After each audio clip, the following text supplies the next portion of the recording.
let's talk about how over time you build fitness. So the key idea with this is this idea of stress, recover, adapt. And we actually build fitness during the recovery period. So we stress our muscles, body, our heart out, whatever it is we're trying to improve. Then we take time to recover, and then we adapt and we get better. So if your fitness level is here and you challenge yourself and you recover properly, over time your fitness will grow like that.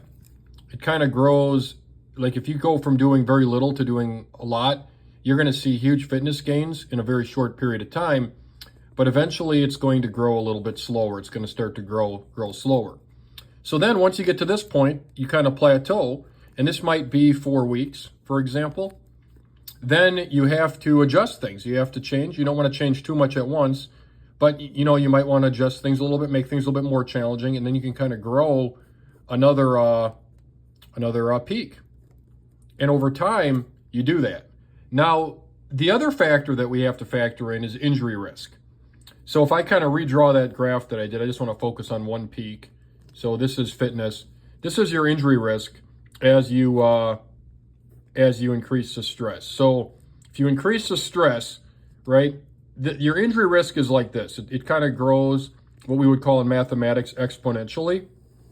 And, so that's injury risk.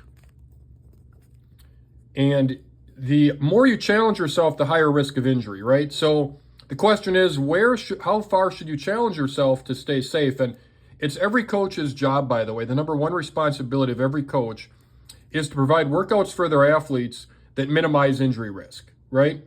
So if you're coaching a group of runners and you have every runner do the same workout and you stress them out and 2 or 3 of your runners get stress fractures, in part, I actually blame that on the coach because they didn't monitor their runners enough.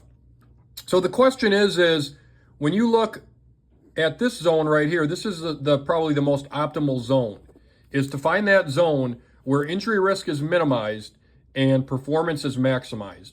And that's what you're looking to do. Now, if you train down here, you're probably never going to see results because you're just not training hard enough.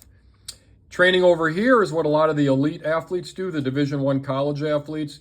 They're those that are really trying to maximize performance, and a lot of them do get injured because they take a high injury risk.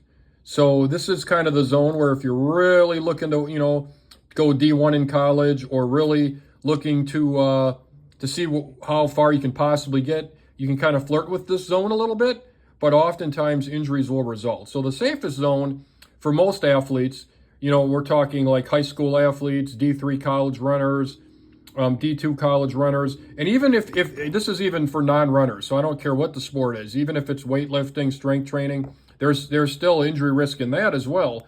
And you want to find this safe zone right here, and that's the most optimal zone to train in.